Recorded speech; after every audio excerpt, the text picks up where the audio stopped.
আসসালামু আলাইকুম এভরিওয়ান, কেমন আছেন সবাই? আশা করছি সবাই ভালো আছেন। আলহামদুলিল্লাহ আমরাও ভালো আছি। এই তো ঝাঁকুনি খেতে খেতে চলেছি। আমি তো পুরান ঢাকার মেয়ে। তো এই জায়গাটা কে কে চেনেন? কে কে বলতে পারবেন? এটা হচ্ছে আমাদের পুরান ঢাকার ধুলাইখাল। তো ধুলাইখাল দিয়ে যাচ্ছি, আমার বড় ভাইয়ার বাসায় যাব। আর এই যে ধুলাইখাল, এখানে আমার অনেক স্মৃতি। আমার আব্বা, আমার ভাই, তাদের ব্যবসা জীবনটাই তাদের এখানে কাটলো। আমার ভাই তো মারা গেল গত বছর।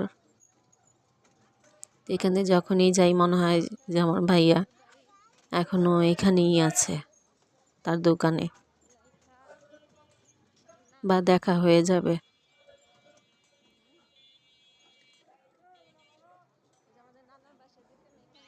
আমার নানার বাড়ি তো এখানেই, কলতাবাজার। আমার ছোটবেলার অনেক স্মৃতি এখানে, এই ধুলাইখাল। যারা পুরান ঢাকার আছেন তারা অবশ্যই তো চেনেন। তো মনের মধ্যে সব সময় এখান থেকে যখনই যাই আমার ভাইয়ের কথা মনে পড়ে, আর অনেক স্মৃতি মনে পড়ে যায় ছোটবেলার। আমার নানার বাড়ি এখানেই।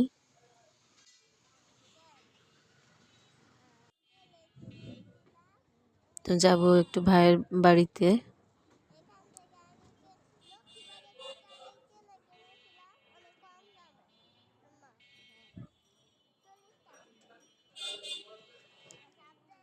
আমার তো দুই ভাই ছিল, দুই ভাই পরপারে চলে গেল। এটা হচ্ছে ধোলাইখাল বড় মসজিদ, মানে কলতাবাজার বড় মসজিদ আর কি। আর একটা আছে ছোট মসজিদ, এটা হচ্ছে কলতাবাজার বড় মসজিদ। এখানেও আমার অনেক স্মৃতি। আব্বা যখন নামাজ পড়তে যেত, আমার আব্বা, আমি তখন এই মসজিদের সিঁড়িতে বসে থাকতাম। ছোটবেলাতে মনে পড়ে এখনো। আর এই যে দেখতে পাচ্ছেন, এটা হচ্ছে আমার ভাইয়ের ছোট মেয়ে টুনটুনি। বৎসর স্কুলে ভর্তি হয়েছে প্লেতে। লেখা তো তেমন শেখে নেই, এই যে আমাকে লিখে লিখে দেখাচ্ছে। তো সবাই আমার ভাইয়ের বাচ্চাদের জন্য দোয়া করবেন। ইনশাল্লাহ আবার দেখা হবে। আসসালামু আলাইকুম।